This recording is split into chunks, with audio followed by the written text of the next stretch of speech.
Brianna. Hi, I'm Regina. Welcome to the Daughter Mama Charmarama. Welcome. So, we're two amazing ladies from different generations. I'm Gen X. I'm Gen Z. And we talk about everything, everywhere, according to us. Today's topic is, she works hard for the money. Parentheses, working girl. Take it away, Bri. What's the worst thing that's ever happened to you on a job? I can't say there's one worst thing or one incident that topped everything on my job. I can talk about microaggressions, or managers who just don't allow room for humanity. Basic things that are just germane to the human experience. They don't allow room for if you have a family issue. There's something major that happened when I was pregnant with Arisha. I was working for the USPS, and so I submitted my paperwork to start maternity leave. While I was on maternity leave, they lost my paperwork. So they thought I was AWOL, I just wasn't showing up for work. Okay, so I was on tour 1, which was the midnight to 8:30 in the morning shift. And so I received a letter in the mail after several months saying that I was terminated, and they had no paperwork for me requesting maternity leave. They fired you while on maternity leave? They fired me while on maternity leave. And so 2 weeks after I received that letter, Arisha burst into the world. And so, of course, I was a member of the union, Local 300, shout out to them. And so they fought for me to get my job back. It took like a year and a half or almost 2 years before I was able to get my job back. But when I was reinstated on a different shift, a different location. They had to give me back pay from the time that I was terminated, sick leave and annual leave as well. And so any, I guess cost of living raises or whatever was due to me, that's what I received. And that's what that is. Let me that's tell how you, we do that. Righteousness and justice will always prevail. Okay. This is why we're pro-union. Very much so, yes. Oh my goodness. So again, that's not one worst thing. I mean, we could go on. I like to refer to the corporate world as being a shark tank. Yeah, that's absolutely what it is. And I've worked for some religious nonprofit organizations, and one in particular in healthcare that was kind of, a bit much as well. And so I think you have your pros and cons wherever you work, just like you would have your pros and cons if you were an entrepreneur or, in business for yourself. Yeah. So, yeah. I think my worst thing that happened at my job, I used to work at a cookie shop. I don't want to say the name because we're not going to blow the spot up like that, but I was closing one night. It was me and one other person, because when you close, there's 3 people that work there. One was upstairs at the other location, the other one, me and the other person were there. We're cleaning up. A rat runs across the floor. Woof! Not a ratatouille fun kind of, no. The devious, black-eyed, gross rabies-looking rats runs across the floor. I called the manager immediately. I said, hey, I know you're at home with your family. You need to figure this out, because if I start a fire here, I will not be held liable for my actions. All right? So, we had rats for a couple months. So dramatic. I told him, I was like, look, I'm not coming into work until you get this figured out. Not start a fire, Bri. Seriously, get a grip. Was it a rat, it was a rat. New York City subway rats, or what is it? I had a video. Mouse, like Michael Jackson's pet. Oh, it wasn't no cutesy little, no. The sucker was legitimately this big, the size of a Subway sandwich. Okay? I could count its toes and its eyeballs. It made eye contact with me. All right? It was remembering my name. Yeah. We had a little stare down. I came in one morning and there was a rat in a glue trap in the back, right by the office. And I was like, you know what? I'm leaving. Y'all need to figure this out. And I left. And he figured it out. And then I came back. Listen, I don't even want to compete with your experience. I feel so bad for you. I'm so sorry. It was horrible. Oh my gosh. Let me tell you, that place has the best ice, and now I'm angry. They had such good ice. It was the pebble ice, the crushed ice type joint. Oh, so good. Yeah. Okay. That was a weird job. Very weird for a lot of reasons. And another reason that just flashed across my mind that we will not go into. Yeah.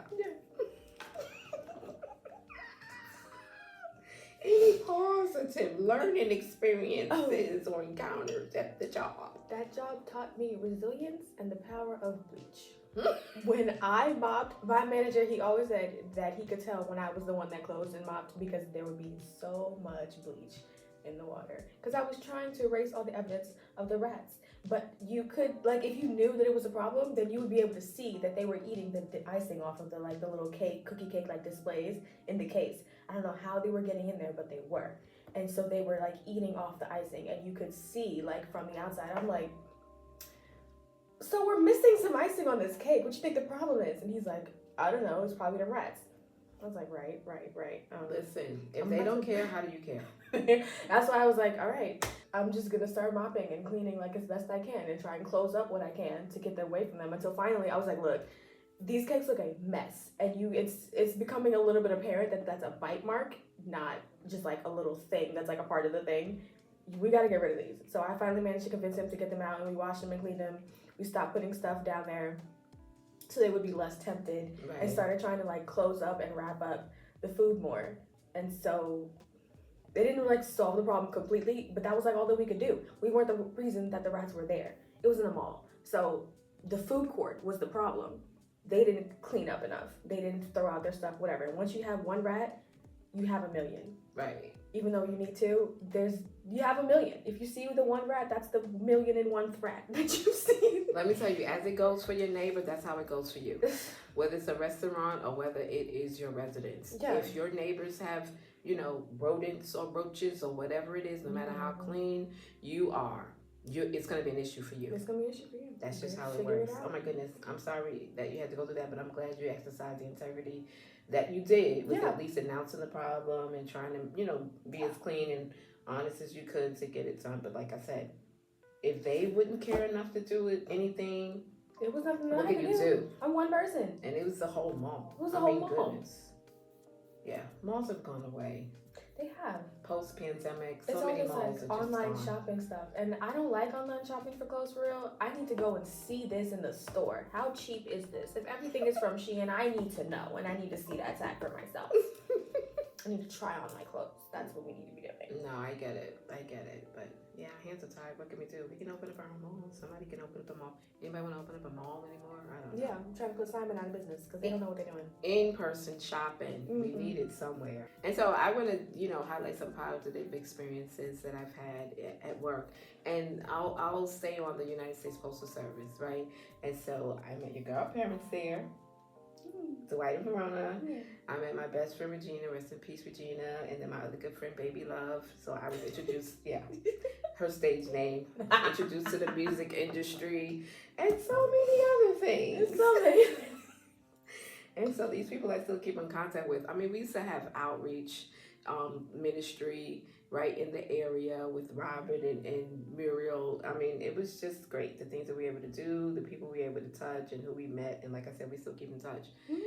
After all this time, thank God for social media and cell phones. Let's switch from the corporate jobs or working for somebody, and let's talk about entrepreneurship. Just a little bit. Or a lot. A lot. I have so many thoughts and feelings. Here we go with the big feelings again. Now I'll let you have it. The Gen Zs feel all the feels. It's genetic, actually. No, you're not going to put everything on genetics and DNA. It is. Especially with your father not here to take the ownership. My father was a drama queen, so I'm a drama queen. Queen? Drama king? Oh, better. He was a drama king, and I'm a drama queen, and that's how it works. We did not have what did you call it? Lavender marriage of prophets and a beard. And calm down. I need you to choose your words carefully. When I tell you this generation is diary in the mouth. Okay, I'm sorry. Let me dial it back. We're joining the generations. We're all getting along. We're unifying and making space and room for one another. Blah, blah, blah. Blah, blah, blah. I come by it honestly. Yes, I mean, corporate America, nonprofits or private businesses, whatever it is, there are experiences to be had, pros and cons. Just before we go into entrepreneurship, let me dial it back. My first job out of high school was with Manufacturers Hanover's Trust on Water Street. And it was a huge bank. And I mean, I did something so stupid. And so, we could talk about what we experience from managers and from owners and just whatever the policies are, but sometimes we make mistakes. And so I'm here, you know, at the counter, and a man comes up and he wants to buy 2 money orders, $1,000 each. So he hands me the $2,000. I print the money orders for him. I hand him the money orders, and I hand him back the $2,000. When I told you the idiocy behind that. And so at the end of the workday, I'm over here trying to prove up, and I'm trying to figure out, why am I in a deficit of $2,000? My bait money was in place, just everything was there. We're all trying to find this $2,000, and finally, like, my manager or the head teller, somebody tracked it down, and so they immediately made a call to the the account holder and told them what happened, and then he returned the money without an issue. So sometimes we make a mess. So it's not all them. Sometimes it's us. I apologize. Yeah. That was so crazy. That is crazy. Really crazy. That's the kind of thing that would happen to me. I don't know. I think I used to move so fast at that job that that's the way I used to make mistakes. But one lady, she was like, slow down. And it wasn't like I didn't have the aptitude for the job I did, but I just did everything so quickly. Yeah. And you make mistakes when you rush through and when you're too fast. Mm-hmm. I guess I felt intimidated as an 18-year-old, with the customers coming there and they have these demands and money and different things, and I didn't want anybody to complain or whatever, but it's never worth it to compromise yourself, compromise safety, and just that whole double checking, process to just minimize or eliminate errors. Yeah. So yeah, that was a bad experience that I caused on myself, but I got over it because I made other mistakes before I actually learned.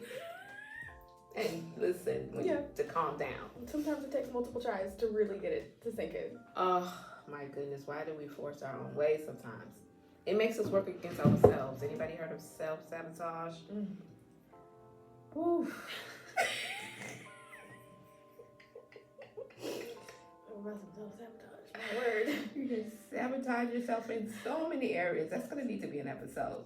Dating, marriage, self-sabotage. Parenting, self-sabotage.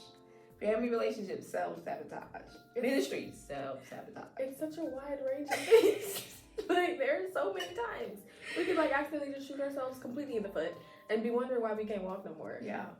Preferably, of course, because we're not shooting ourselves. Of course. Are we anti-pew-pew? No, I didn't say all of that. God bless the Second Amendment. Tap your neighbor. Yeah. Licensed, of course. Licensed, and legal. Permits, registered, legal, all the way legal. All that. When we pray over you till the ambulance come, don't try. Right. So I know that you're a big time business lady and such with your 17 degrees, Mr. Dr. Professor Patrick and whatnot. I thought that I would follow in your footsteps and, follow the path to success. There's one road to success, and it was to grow up, get a degree, go to college, for your 4 years, your 6 years, your whatever, and then join your corporate job, and then 9 to 5 until you die. And somewhere along the way, get married, have kids, house, dog, picket fence, that type of thing. My life did not turn out like that at all. Mine didn't either, so I'm looking at you like, who are you describing? First of all, I don't have a doctoral. Oh, okay. She does have a master's and a bachelor's. I just have a bachelor's, but yeah. So, I don't know. That's in school, that's very much so the American dream that they've been teaching us since kindergarten. It was very much so. It's changed now, especially within the past 5 years, as far as influencing and social media careers have been taking off the way that they have been, which really has been about 10 years coming, but really in the last 5. But before that, okay, social media was not a real job because it didn't require a whole lot of work, or a lot of respected work. Now that I'm here and I'm doing it, I'm listen, editing takes a lot of effort and it takes a lot of time to film and to figure out all of these angles, all of the storage that's needed alone. It's a lot of work. It is a lot of work and it's fun. I like video editing. I like picture editing. I like graphic design. I like all of that stuff. I just didn't think that there was any room for me as a creative to be able to do these kinds of things because I didn't think that they would be successful. I thought I was supposed to just, get a degree and then get a job to pay my bills and just live my life like that. But now that I'm here and I've been #funemployed since graduating, I don't want to do that. My plan was, when I was living with the family, we had planned for me to graduate college with a job or an internship and you know, like stay there for an extra couple of months so I could save up and move out and then get my car. Well, get my car first and then move out and do the things. None of that happened. None of that happened. And moving in for the grandma and then finishing my degree there and then nothing. Yeah. And first I want to say that you do very well with graphic arts, graphic design, building websites, video editing. Very, very well. Like, you're excellent at it. You've picked up so many things and just learned the ins and outs of so many software programs or just apps or whatever. You even did coding and earned certification in that. So, you know, it's not a capability issue or, you know, a skill set issue. It's just like what you're in a stage where Dr. Joyce Meyer talks about being shelved or on the shelf. Yeah. You know, sometimes when you achieve things, like you said, you graduated, you have your bachelor's, and you waited for doors to open. Meanwhile, you still learn different things and applied yourself in different areas, thinking that, okay, this career path is going to take off, and it didn't. So you're like on a shelf, trying to walk it out by faith and wanting to be led of the Lord. There's no shame in that. Don't take on any shame or regret. I mean, you went the path of education, and so that's fine. I think if you would even have chosen a different path, you still would have had to spend some time on the shelf. Yeah. I don't think anybody gets away with walking through certain processes before they receive a promise or walking a path before they actually get to a door that the Lord has created for them to get through.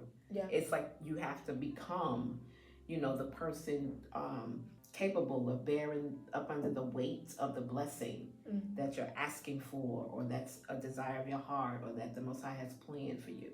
Like, so many pieces of the puzzle have to come into alignment, whether it's people, places, and things, resource tools, skill sets, academia, whatever it is, has to come into alignment, you know, has to knit and fit together to get, you know, what you want, what you desire, what you're supposed to have. So go easy on yourself, but don't be ashamed that this is the path that you're on. Nobody's path is linear. And as far as school is concerned, I rebelled against going to college after I graduated from high school because I didn't get into the school that I wanted to. So I was so angry that I just didn't go into any school. And my grandmother, rest in peace, Grandma Claudia, she kept encouraging me, you know, go to school, go to school. So I was like, okay, I'm going to go to St. John's. And at that time I was working and making money. So school went on the back burner. So it wasn't until after I had been married and had children and whatever that I was able to go back and get my degrees, right? And so again, life is just not in a straight line. Things are not black and white, and there's no shame in that. You're not going to have all the answers from A to Z. You can't compare your life to someone else's. You can't wish that you had the path of someone else. You can only walk the path that you're given.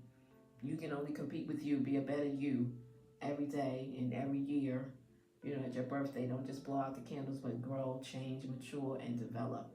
So I want you to be encouraged. You know, what you're doing is great. And so tell me the reason why you started making videos, because you have a TikTok channel and you also have YouTube. Well, I never really felt connected to the corporate thing. I just felt like that was something that I had to do, but it just wasn't working out for me, and I didn't really actually want to do it.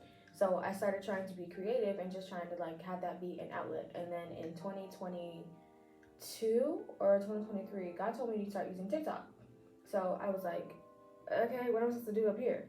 So I started trying, and you know, I think it was really visible how anxious I was when I was doing things, and you were like, you should do like the business thing, talk about your marketing, whatnot.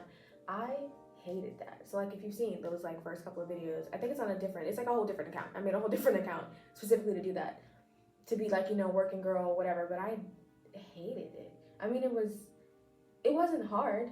That's just not me. I'm not a business type of person. So I wasn't really interested in that sort of aspect of things. I just wanted to be creative. And even in the beginning, I was really, really, really uncomfortable in front of the camera. I felt like exposed. I felt like everybody could see exactly what I'm thinking. Does everybody think I'm a fraud? Like, the imposter syndrome was working overtime. Wow. So, but I was like, he told me to do this. So he's not going to let me do anything or go anywhere until I do this. So I have to do this.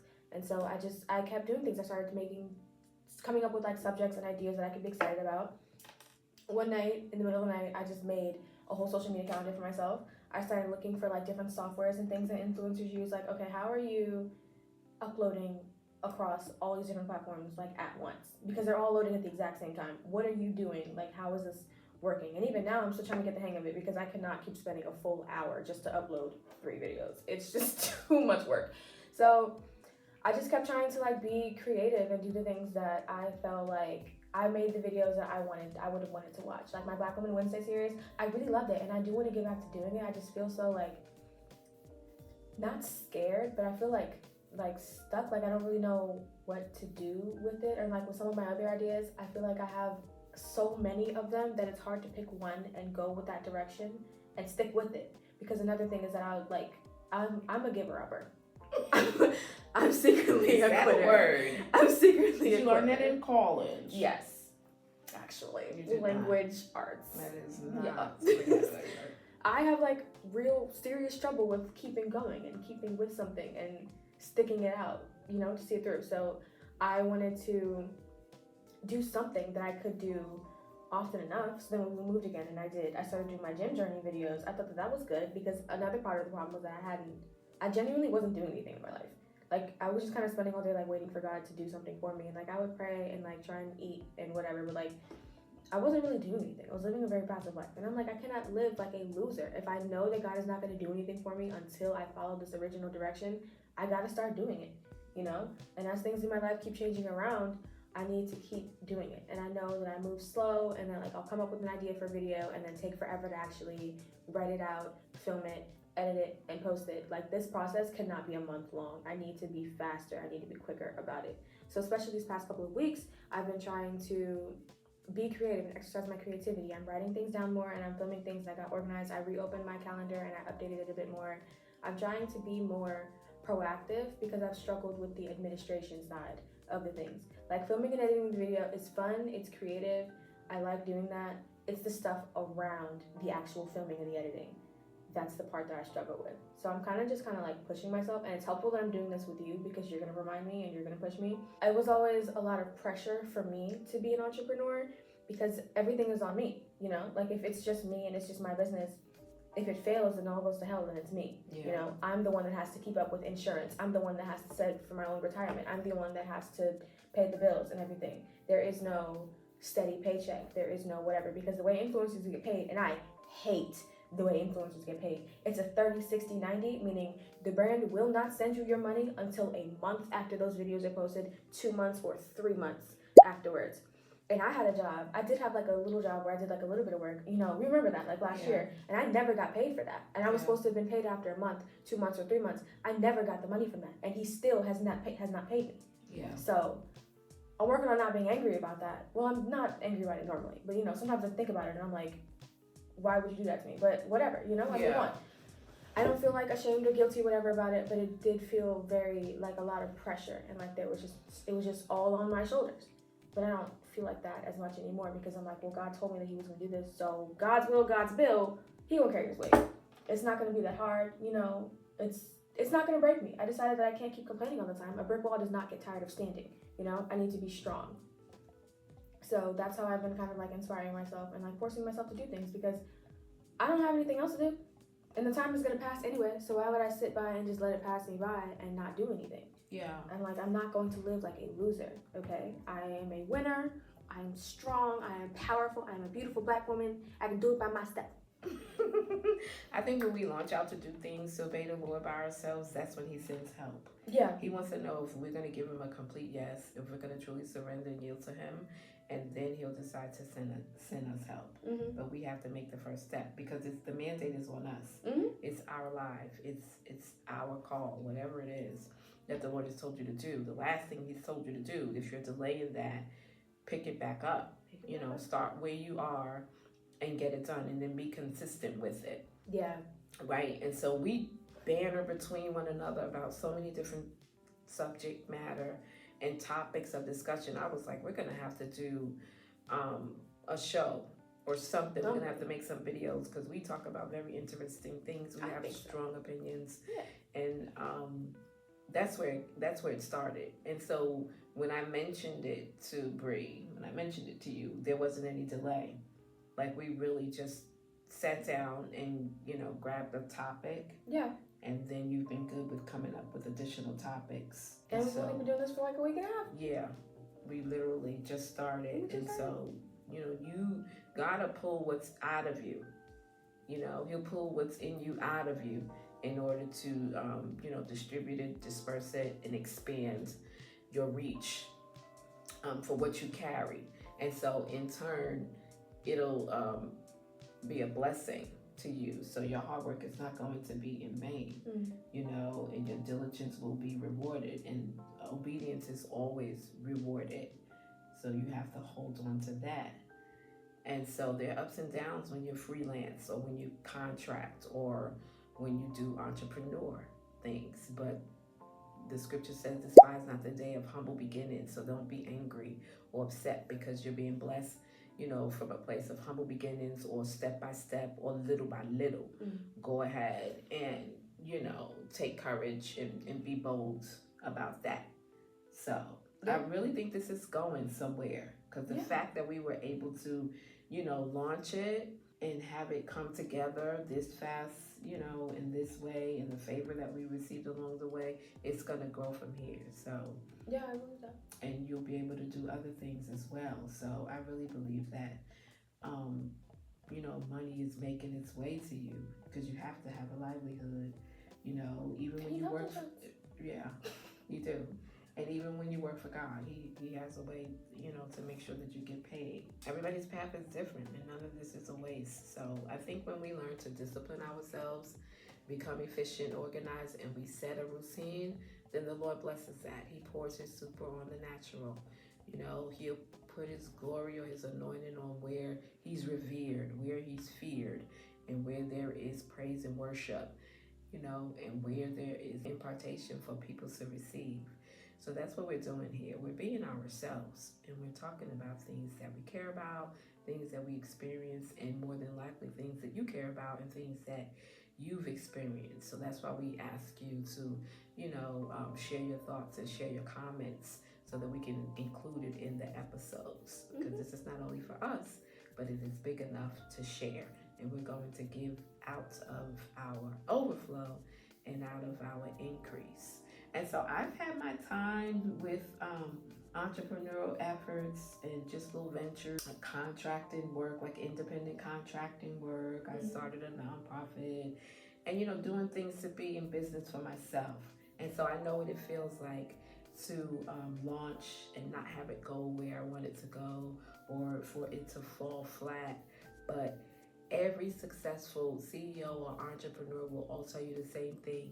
They failed so many times, or they started and stopped before they got into that groove or into that flow in the lane that they were in, and they were able to see success. Yeah. So I'm not gonna hate, where we are and what we have going on, and I suggest you do the same. And let's just keep moving forward. Yeah, just keep moving forward. Yeah. One foot in front of the other. Right, exactly. We want to encourage you to do that as well. And so one thing the Lord said to me was that to, create something of substance and be consistent. Yeah. Yeah. Consistency is where I always miss the mark of it. Right. I'm not good at keeping on and. Yeah. So I'll help you in terms of motivating you to keep up with the way we're organized and the way we prepare. Will you be my accountability buddy? Yeah. But then you're gonna get up off of me and be able to do this without me, because I understand. I'm a big, strong, independent Black woman. I can do it by myself. Very good. Repeat that 37,000 times. Okay. Tell me profit off the gift of gab that God gave us. Yeah, literally. You never know what kind of side hustle or hobby you can monetize or turn into something that's lucrative. And you don't know which way the wind of God is blowing all the time. Like he said, make videos, knowing what you're up against with making videos, and how, that 30, 60, 90 thing, and just whatever it is. But I believe in the favor of God. I don't subscribe to any other system or any other kingdom but the kingdom of God and of his favor for his people. And so I know the Lord will create a way so that we're blessed for our obedience, we're blessed for serving. So many people have branched out to do different entrepreneurial things, ventures, to keep going. And if one thing the pandemic taught us, and actually we learned before the pandemic, we learned in 2008 when the recession came, people who had these big finance jobs, next thing you know, they were delivering pizzas, because there was just the mortgage plummet, the bank plummets, and all these different type of things. So people had to be creative in order to pay their bills, meet their obligations. And so when President Obama gave, these different bailouts and so forth, and then money began to flow again, because inflation and different things are kind of cyclical, people were able to create broader spaces within their industry. And so here we are post-pandemic, and in the pandemic there was the PPP loans, and then people were doing a lot of entrepreneur ventures and side hustles because all of these apps for delivery services, and then ride share has come a long way. I want to say, within the last 10 or more years, and that's still growing. And so to your point about growing up in school thinking that you'd work a job, a 9 to 5, and get your house and your picket fence and just raise your family, it's because education in this country is more industrialized than anything. It used to be that they had, you could learn different trades right in high school, and then you can continue that education with a trade school or something. But they removed a lot of programs or whatever. But aside from even those specialized trade programs, it's still education that's industrialized. It really promotes you being an employee as opposed to an employer. Right. But in God, you never know how He's going to detour you while you're on your road. So it doesn't matter, the type of education you received or the system of education that you received is the better way to saying it. The Lord has a way to get us on the path so we can get where we're going to receive what we have to receive, what we have to receive, or what's ours to receive, to possess the land. So, be encouraged. Don't hold on to regret and shame. Continue to obey the Lord. We're going to keep on keeping on. Fight the good fight. So funny. So we want to hear about your work stories and work experiences, encounters, and we want to hear about what you're doing as an entrepreneur and as a small business owner. And again, we want to invite you to share with us your products or your services so that we can highlight you here on our episodes. Yeah, that'd be great. It would be great. So thank you for joining us today. See you soon. Bye. Bye-bye.